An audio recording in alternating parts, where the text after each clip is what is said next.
Hello दोस्तों। इससे पहले वाले वीडियो में हम लोगों ने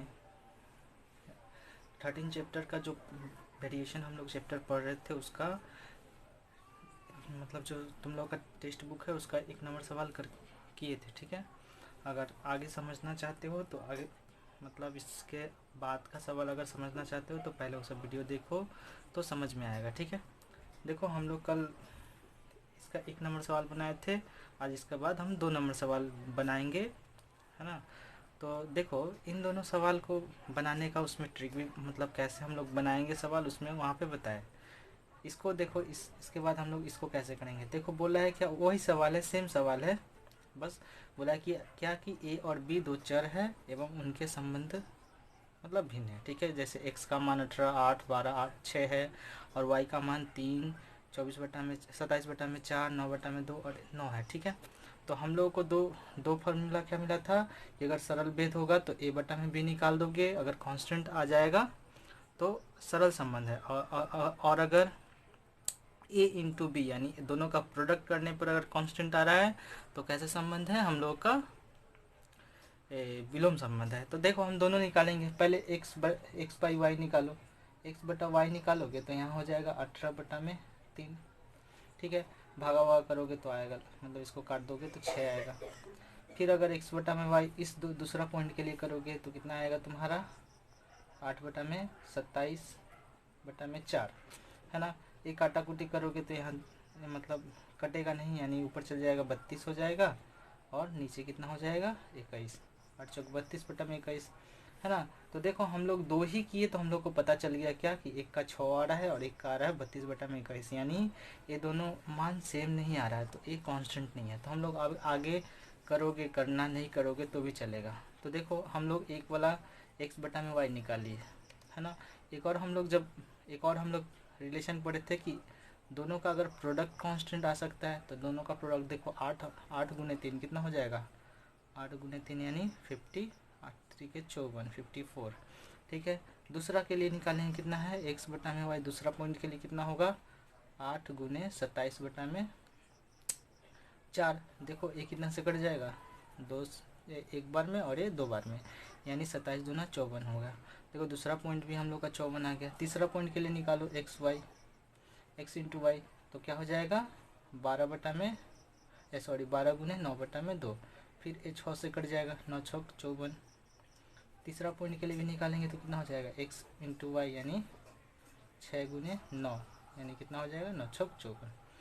तो हम लोग देखो इसके लिए निकाले तो कांस्टेंट आना मतलब 6 के बाद अलग मान आया मतलब वैरी कर गया, लेकिन इसके हम लोग जब दोनों का डॉट निकाले एक्स इंटू वाई निकाले तो क्या मिल रहा है हम लोग को सब कांस्टेंट मिल रहा है। तो अतः हम लोग को क्या मिला, इसलिए x into y equals to कितना मिल रहा है 14 मिल रहा है, यानी दोनों का प्रोडक्ट 14। अब देखो कि एक्स है इधर, इस वाई को उधर भेज दोगे तो कितना आ जाएगा 54 गुने 1 बटा में वाई। तो अब बताओ यहाँ पे ध्यान दो कि हम लोग का क्या है, एक बराबर है और एक कांस्टेंट मान आ रहा है। 54 क्या है, कोई एक न्यूमेरिकल वैल्यू है। तो हम लोग जानते हैं कि जब एक बराबर हटता है और एक कांस्टेंट हटता है तो प्रोपोर्शनल आता है, तो 1 बटा में कितना हो जाएगा वाई।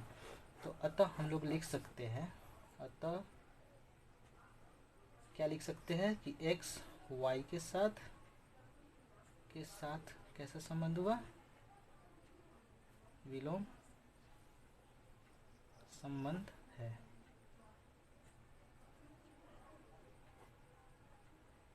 यही लिखकर क्या कर दोगे आंसर लिख दोगे। अब हम लोग 3 का 1 नंबर से स्टार्ट करते हैं सवाल। ठीक है, देखिए अब आप लोगों को बहुत सारा ऐसा सवाल मिलेगा जहाँ पे आपको है ना खुद से एक इक्वेशन बनाना पड़ेगा। ठीक है, जैसे तुमको आपको दो क्वांटिटी दे सकता है। ठीक है, दो क्वांटिटी मतलब समय हो गया, दूरी हो गया, ठीक है, समय हो गया, गति हो गया, है ना, आदमी हो गया, आदमी और काम हो गया, ठीक है, बच्चे हो गए, बच्चे के साथ कुछ हो सकता है, बहुत सारा मतलब क्वांटिटी आपको दे सकता है। ठीक है, जैसे हम लोग का देखो 3 का 1 नंबर सवाल में क्या बोला है, देखो दो क्वांटिटी दिया है। बोला है कि क्या कि विपिन चाचा क्या है टैक्सी से 15 मिनट में क्या कर दे रहा है 14 किलोमीटर दूरी तय कर दे रहा है। यानी एक जगह पे हम लोग को मिनट मतलब समय दे दिया और किलोमीटर यानी दूरी दे दिया है ना। तो मिनट और मतलब सॉरी समय और किलोमीटर में क्या संबंध है, ठीक है। तो आप लोग हम लोग जानते हैं ना कि वेग इक्वल्स टू होता है दूरी बटा में समय, है ना, दूरी बटा में समय। तो अगर वेग वेग को कांस्टेंट रख देंगे तो दूरी बटा में समय इक्वल्स टू क्या हो जाएगा, हम लोग का कांस्टेंट हो जाएगा, इक्वल्स टू कांस्टेंट। तो हम लोग जानते हैं कि दो राशि का या दो क्वांटिटी का जब हम लोग डिवाइड करने पर अगर कांस्टेंट आ रहा है तो उसको हम लोग कैसे संबंध कहते हैं, सरल संबंध।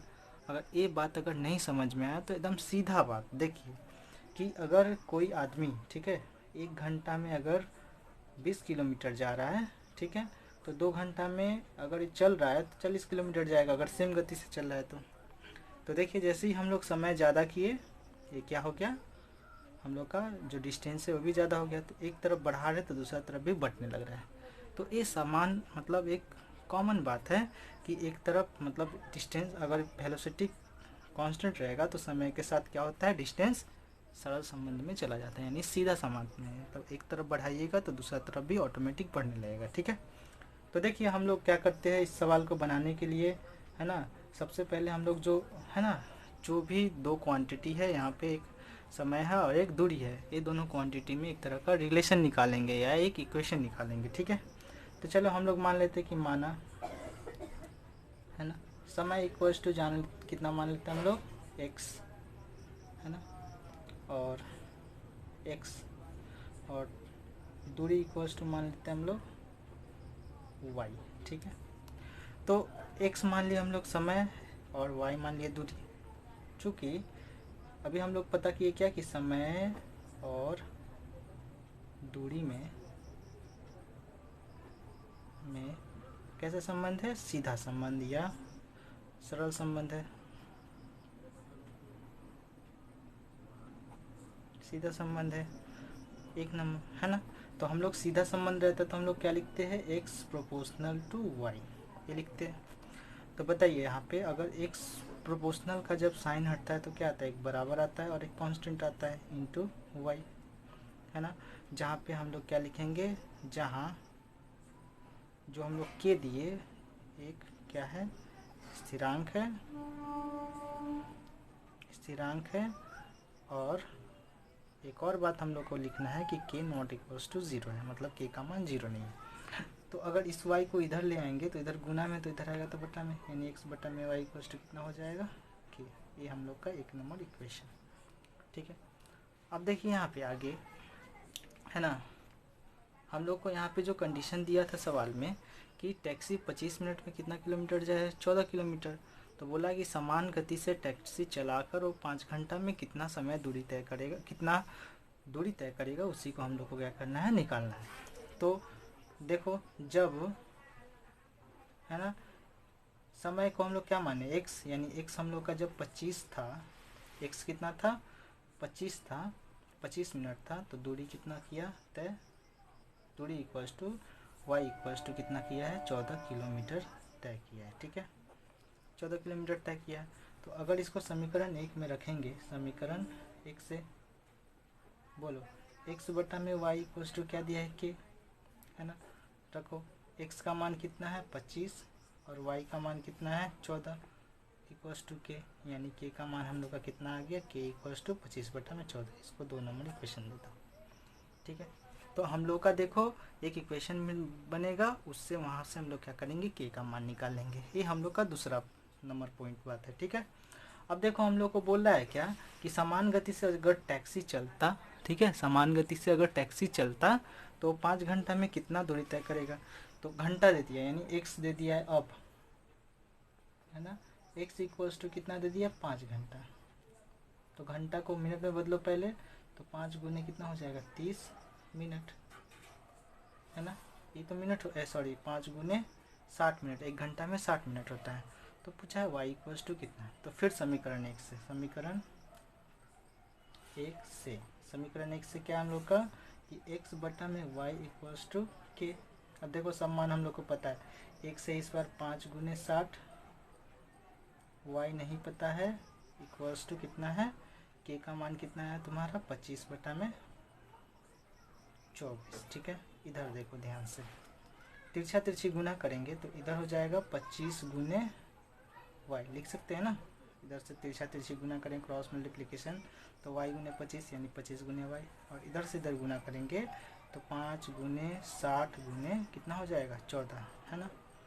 तो वाई इक्वस टू हो जाएगा हम लोग का 5 गुने 60 गुने 14, ये इधर गुना में है तो इधर आ जाएगा, तो किस में आ जाएगा तुम्हारा बटा में, यानी 25 हो जाएगा, ठीक है, हो जाएगा ना।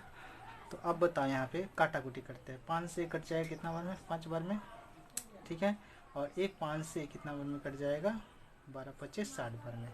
तो दोनों को गुना करोगे तो देखो 14 दूना 28 का 8, है ना, 14 एकम 14 15 16 यानी 168 क्या हो जाएगा किलोमीटर, ठीक है। तो वो कितना दूरी तय करेगा 168 किलोमीटर दूरी, कितना समय में 5 घंटा में। देखो अब हम लोग अगला सवाल करते हैं 3 का 2 नंबर सवाल, ठीक है। देखो 3 का 2 नंबर सवाल क्या बोला है कि बोला है क्या कि हमारे विद्यालय के प्रथम श्रेणी के 24 बच्चों में एक डिब्बा क्या किया है, संदेश को समान रूप से बांट दिया है, एवं देखा गया क्या कि प्रत्येक को कितना संदेश मिल रहा है 5 संदेश, ठीक है। एक विद्यालय है उसमें एक डब्बा संदेश लाया, जिसमें जिस विद्यालय में 24 छात्र है सबको बांटा समान रूप से, और देखा क्या कि प्रत्येक बच्चा को कितना कितना करके मिला 5 कर करके संदेश मिला। यदि बोला, देखो कंडीशन यहाँ से दे रहा है, बोला कि यदि बच्चा कितना, अगर 4 बच्चा कम होते तो प्रत्येक को कितना संदेश मिलता वो निकालना हम लोग के किसके अनुसार, परिवर्तन सिद्धांत के अनुसार। तो देखो यहाँ पे एक बात याद रखो कि मान लो कि बच्चा, अगर देखो ये मतलब बच्चा है एक तरफ और एक तरफ संदेश है, तो अगर बच्चा ज़्यादा रहेगा तो संदेश उसको कम मिलेगा, यानी 24 है बच्चा, अगर मान लो कि 24 से ज़्यादा रहता तो प्रत्येक को क्या मिलता, कम कम मिलता, समान रूप से मिलता तो कम कम। तो हम लोग देख रहे हैं कि बच्चा को बढ़ाओगे तो संदेश का संख्या क्या हो जाएगा, कम जाएगा, यानी हम लोग को बच्चा और संदेश में, संदेश का संख्या में कैसे संबंध हो रहा है, विलोम संबंध हो रहा है, क्योंकि बच्चा जितना बढ़ेगा मतलब प्रत्येक को, मतलब पार्टिकुलरली प्रत्येक को संदेश कितना मिलेगा, कम मिलेगा, और बच्चा कम जाएगा तो प्रत्येक को कितना मिलेगा, ज़्यादा मिलेगा, ठीक है। तो हम लोग क्या जाने कि बच्चा में और संदेश में कैसा संबंध हो गया, उल्टा संबंध। तो हम लोग मान लेते हैं, माना बच्चों की संख्या, चलो हम एक इक्वेशन बनाते हैं, बच्चों की संख्या है ना इक्वल्स टू एक्स, है ना, बच्चों की संख्या एक्स है, और प्रत्येक बच्चों को प्राप्त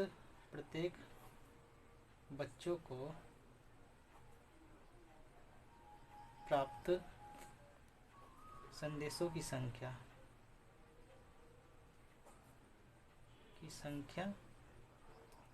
इक्वल्स टू वाई है, यानी प्रत्येक बच्चा कितना संदेश पा रहा है वाई, तो एक्स बच्चा है वाई, तो हम लोग जानते हैं इसीलिए चूंकि बच्चा एवं संदेशों की संख्या में कैसा संबंध होगा, विलोम संबंध होगा, विलोम संबंध है, ये वाला बात लिखकर, है ना, संबंध है। तो जब विलोम रहता तो क्या लिखते, x प्रोपोर्शनल टू 1 में y, यानी x inversely proportional to y, ठीक है।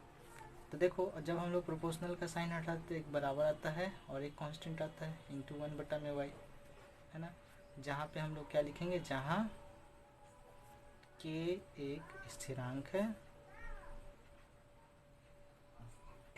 है, और एक और बात याद बता देना है कि k नॉट इक्वल्स टू 0, यानी k का मान क्या है, 0 के बराबर नहीं है। तो देखो हम लोग को इन दोनों को अगर इधर भेज दोगे तो क्या हो जाएगा, x into y equals to k, इको एक नंबर इक्वेशन। तो देखो भेद के अनुसार, जो भेद का फार्मूला था हम लोग, भेद का जो प्रॉपर्टी है उसके अनुसार हम लोग क्या कर लिए, एक इक्वेशन बना दिए, x into y equals to constant, ये हम लोग का भेद से आया। अब हम लोग कंडीशन लगाते हैं, बोल रहा है क्या कि 24 बच्चा है, मतलब x का मान कितना है 24 है, तो प्रत्येक को कितना मिल रहा है, 5 संदेश मिल रहा है, तो है ना। तो जब लिखेंगे, जब क्या लिखेंगे कि x इक्वल्स टू, अगर 24 है तो y इक्वल्स टू कितना मिल रहा है, 5 कर करके मिल रहा है सबको, ठीक है, ये है। तो देखो, तो इसको अगर समीकरण 1 में रखने पर,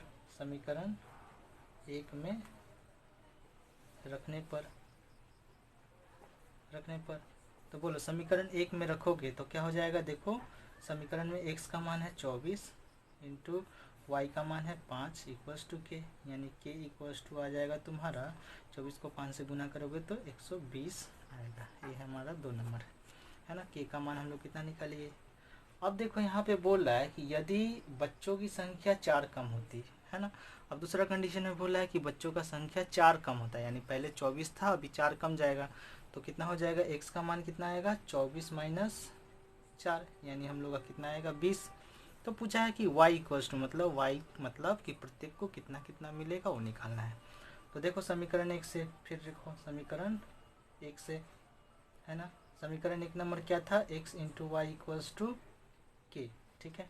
अब देखो यहाँ पे x का मान है 20, y का मान नहीं पता है, k का मान कितना आया था हम लोग का, देखो यहाँ 2 नंबर इक्वेशन से 120, है ना। इधर देखो तो देखो y को इधर रखो 20 को उधर भेज दो तो 120 बटा में कितना हो जाएगा 20, 1 0 से 1 0 कटा, 2 से 6 12, 6 बार में, तो y इक्वल्स टू कितना हो जाएगा 6, यानी हम लोग का y मतलब प्रत्येक को कितना मिलेगा 6 संदेश करके मिलेगा, ठीक है।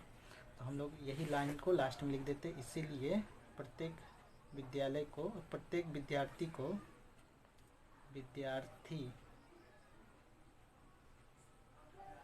प्रत्येक विद्यार्थी नहीं बच्चों को, प्रत्येक बच्चों को 6 संदेश मिलता। आंसर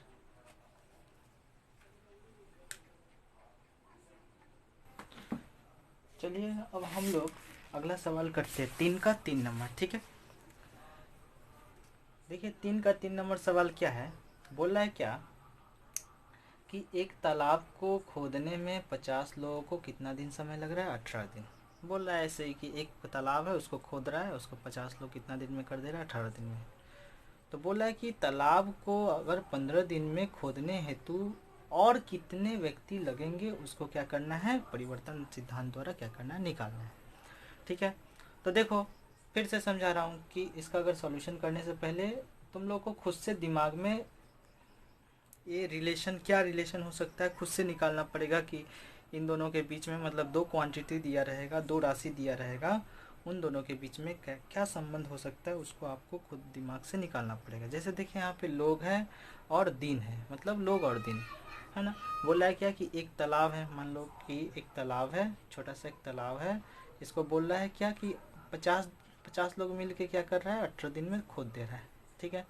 तो अगर हम लोग को बढ़ा देंगे तो इसी तालाब को खोदने में हम लोग को क्या लग जाएगा, कम दिन का समय, क्योंकि लोग बढ़ जाएगा, काम ज़्यादा होगा तो दिन आराम से क्या हो जाएगा, कम हो जाएगा। यानी लोग बढ़ने से क्या हो रहा है, दिन कम रहा है, या लोग घटा दो यानी 50 से 40 कर दोगे तो क्या हो जाएगा, इसी तालाब को खोदने के लिए हमको ज़्यादा क्या करना पड़ेगा, ज़्यादा दिन देना पड़ेगा, नहीं तो प्रत्येक दिन कितना करना पड़ेगा, ज़्यादा करके काम करना पड़ेगा। अगर दिन को भी सही पे, मतलब एक ही दिन जितना दिया गया दिन में ही करना होगा तो हमको क्या करना पड़ेगा, या तो लोगों का संख्या बढ़ाना पड़ेगा या डेली वर्क को ज़्यादा करना पड़ेगा। तो देखो अगर हम लोग बढ़ा दे रहे हैं तो क्या हो रहा है, दिन कम जा रहा है, मतलब कोई एक काम को करने के लिए लोग बढ़ाओगे तो दिन कम जाएगा। तो हम लोग को क्या पता चला कि लोग और दिन के बीच में, लोगों की संख्या और दिन के बीच में क्या हो गया है, तुम्हारा विलोम संबंध आ गया है। तो हम लोग क्या करते हैं, मान लेते हैं कि माना लोगों का संख्या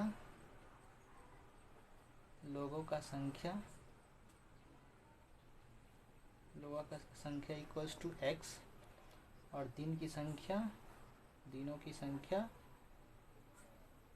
इक्वल्स टू y, है ना। तो देखो चूंकि लोग और दिन में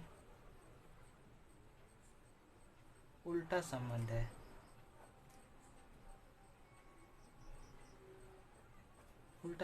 क्योंकि लोग का संख्या बढ़ेगा तो दिन क्या हो जाएगा, घट जाएगा। यानी किसी एक काम को करने के लिए लोग का संख्या बढ़ा रहे हो तो दिन घट जाएगा, लोग का संख्या घटा दोगे तो दिन बढ़ जाएगा, ठीक है। तो हम लोग क्या उल्टा संबंध है तो हम लोग क्या लिखते हैं, लोगों का संख्या माने x और दिन का संख्या y, तो x proportional to inversely proportional to 1/y। ठीक है, तो देखो, तो जब हम लोग एक प्रोपोर्शनल हटाएंगे तो एक क्या आएगा, एक कांस्टेंट आएगा और एक बराबर आएगा, एक कांस्टेंट आएगा इंटू 1/y लिख देंगे। चूँकि k एक स्थिरांक है और एक और बात हम लोग को लिखना है k is not equals to 0। ठीक है, तो देखो अब देखो यहाँ पे हम लोग क्या करेंगे, हम लोग का एक इक्वेशन क्या बन गया, x into y equals to k, एक नंबर इक्वेशन। तो देखो भेद के अनुसार हम लोग क्या कर लिए, एक इक्वेशन ला दिए कि x और y इक्वल्स टू कॉन्स्टेंट आएगा। अब हम लोग सारा कंडीशन बोल रहा है क्या कि 50 लोग कितना दिन में ख़त्म कर दे रहा है, 18 दिन में। तो चूँकि लोग क्या है माने हम लोग x, तो x इक्वल्स टू 50 है, तो इसको कितना दिन लग रहा है ख़त्म करने में, 18 दिन। ठीक है, तो इसको अगर समीकरण 1 में रखेंगे, समीकरण 1 से, तो देखो क्या होगा कि x into y equals to k, x का मान कितना है तुम्हारा, देखो x का मान है 50 और k का y का मान है 18 बराबर k, दोनों को गुना करोगे तो k का मान आएगा 18×5 = 90 यानी 900। ठीक है, ये हम लोग का 2 नंबर इक्वेशन, यानी k का मान हम लोग यहाँ से निकाल लिए। अब देखो दूसरा कंडीशन में क्या बोल रहा है कि उसी तालाब को अगर 15 दिन में खोदना होगा, यानी y इक्वल्स टू कितना दे दिया 15, तो कितना लोग लगेगा। तो जब y इक्वल्स टू बोल रहा है क्या 15 दिन में ही हमको खोदना है, तो x इक्वल्स टू कितना होगा निकाल लेते हैं हम लोग। ठीक है, तो समीकरण 1 से देखो, समीकरण 1 से क्या है, समीकरण 1 x into y equals to k, x into y equals to k, तो x का मान हम लोग को नहीं पता है, y का मान हम लोग को पता है 15 और k का मान हम लोग समीकरण 2 में निकाल के रखे, यानी हम लोग का कितना हो जाएगा 900। तो x इक्वल्स टू कितना हो जाएगा 900/15। ठीक है, कट जाएगा कितना बार में 15 से 15 छक्का 90 यानी 60। ठीक है, तो x इक्वल्स टू कितना आ गया 60 लोग। तो हम लोग को बोल दिया क्या कि अगर 15 दिन में करना है तो आपको कितना लोग लगेगा 60 लोग। तो हम लोग को सवाल में पूछा है और कितने लोग लगे, और मतलब कितने और व्यक्ति का ज़रूरत पड़ेगा। तो हम लोगों के पास कितना व्यक्ति था, शुरू में 50 लोग था, अभी लग रहा है हम लोग को उसको 15 दिन में करना है तो लग रहा है कितना 60 व्यक्ति। तो अतिरिक्त लोग कितना लगेगा, इसीलिए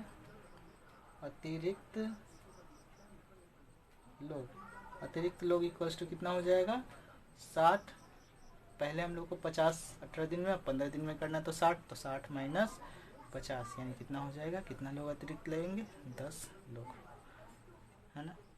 तो ऐसे करके हम लोग का ये आंसर हो गया। तो देखो फिर से इसको समझा दे रहा हूँ, हम लोग का बोल दिया था क्या कि एक तालाब है उसको, है ना, एक तालाब है उसको क्या कर रहा है 50 लोग मिलकर 18 दिन में खोद दे रहा है। तो बोल रहा है कि उसी तालाब को कितना दिन में खोदना है 15 दिन में।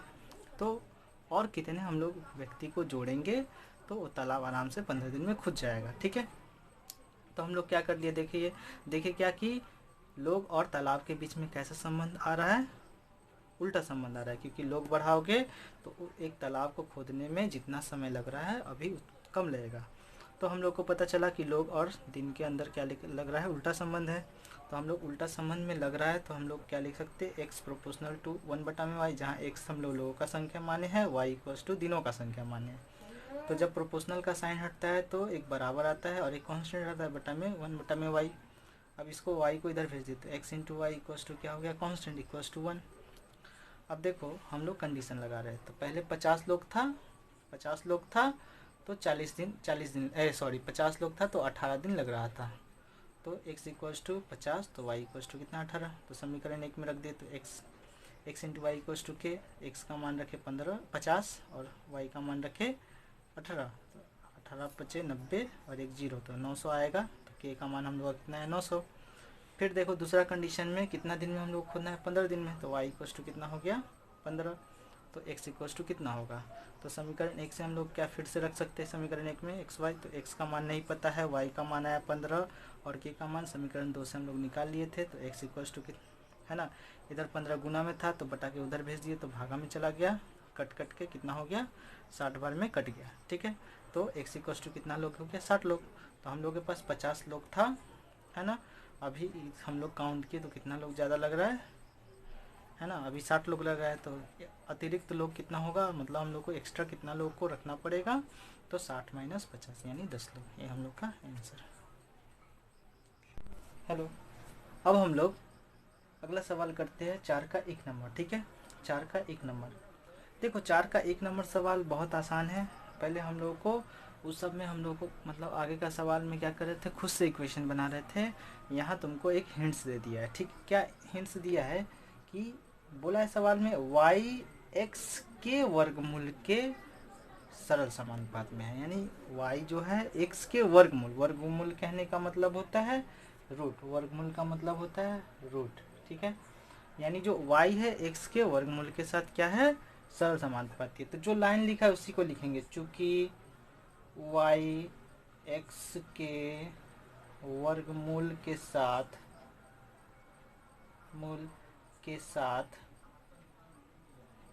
सरल समानुपाती, सरल समानुपाती, सरल संबंध एक ही बात है, समानुपाती है। तो देखो, तो इस लाइन का मतलब क्या है कि y है सरल समानुपात मतलब प्रोपोर्शनल है x के वर्गमूल, तो रूट के अंदर क्या हो जाएगा x, ये हम लोग का है ना, ये हम लोग का ये आया। ठीक है, अब देखो इसको हम लोग क्या करेंगे, y इक्वल्स टू, देखो यहाँ पे प्रोपोर्शनल है तो हटेगा तो क्या आएगा, एक कांस्टेंट आएगा और रूट x, तो ये हम लोग का इक्वेशन 1 हो गया। जहाँ पे हम लोग लिखेंगे जहाँ k equals to constant and k not equals to 0, ये दो हम लोग बात लिख देंगे। ठीक है, फिर से समझा दे रहा हूँ। देखो सवाल में क्या बोला था कि y x के वर्गमूल के सरल समानुपाती, तो हम लोग लिख दिए क्या कि y किसके साथ में है, x के साथ में, x के किसके साथ में, वर्गमूल के यानी रूट के साथ में, तो y प्रोपोर्शनल टू रूट के अंदर x, और जब हम लोग प्रोपोर्शनल का साइन हटाए तो क्या आया, कांस्टेंट आया और रूट के अंदर x आया। ये हम लोग का इक्वेशन है। अब हम लोग को देखो कंडीशन दिया है कि y इक्वल्स टू जब 9 है तो x इक्वल्स टू कितना है, 9 है। तो बोला है y का मान ज्ञात करें जब x इक्वल्स टू क्या है, तुम्हारे पास 6 है। ठीक है, तो देखो इसको कैसे करेंगे, जब y equals to 9, x equals to भी कितना है, 9। ठीक है, तो इसको हम लोग समीकरण 1 में रखेंगे, समीकरण 1 से है ना, समीकरण 1 से क्या रखेंगे, y इक्वल्स टू के रूट के अंदर x है ना, तो y का मान हम लोग के पास 9, k का मान नहीं पता है, रूट के अंदर x का मान भी कितना है, 9। ठीक है, तो बताओ 9 है, k है, गुना में बोलो 9 किसका रूट है, हम लोग जानते हैं कि रूट के अंदर 4 है तो निकल जाता है 2, रूट के अंदर 9 है तो 9 को हम लोग क्या लिख सकते हैं, 3 गुने 3 है ना, यानी रूट के अंदर अगर 2 चीज़ रहेगा तो उसके लिए क्या होगा, एक चीज़ बाहर निकल जाता है, तो हम लोग क्या लिख सकते हैं, 3। तो यहाँ भी 9 किसका रूट है, 3 का रूट है। ठीक है, तो हम लोग को k इक्वल्स टू कितना आ जाएगा, 9 बटा में 3, यानी 3 से कट जाएगा, तो k का मान हम लोग का आया कितना, 3। इसको 2 नंबर इक्वेशन दे दो। ठीक है, अब देखो इधर ध्यान दो, फिर अब दूसरा बोला है कि x का मान निकालो जब y इक्वल्स टू, अब ठीक है, जब y इक्वल्स टू कितना है 6, तब x इक्वल्स टू कितना होगा हम लोग को निकालना है। तो फिर समीकरण 1 से, समीकरण 1 से क्या लिखेंगे, समीकरण 1 y इक्वल्स टू के रूट के अंदर x, मान रखो सब। देखो y का मान है 6 इक्वल्स टू k का मान कितना है तुम्हारा, हम लोग का आया था 3 और रूट के अंदर x पता नहीं। ठीक है, तो बोलो रूट x का मान कितना आएगा, रूट x का मान आएगा तुम्हारा, तो रूट x का मान कितना आएगा तुम्हारा, देखो रूट x यहाँ रूट x के साथ 3 गुना में है तो इधर आ जाएगा, तो 6 बटा में कितना हो जाएगा, 3, यानी 3 से 6 कितना और में कट गया, 2, यानी रूट x का मान आया हम लोग का कितना, 2।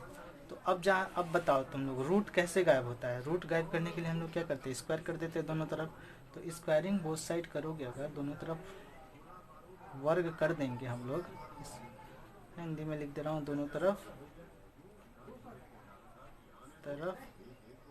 वर्ग करने पर। ठीक है, तो बोलो रूट कब हटेगा, स्क्वायर करने पर रूट हट जाता है, तो ए हो जाएगा x, लेकिन इधर 2 का स्क्वायर है, रूट नहीं है, तो 2 का स्क्वायर कितना हो जाएगा, 4। तो हम लोग का x का मान कितना आएगा, 4। ये हम लोग का क्या हो गया आंसर।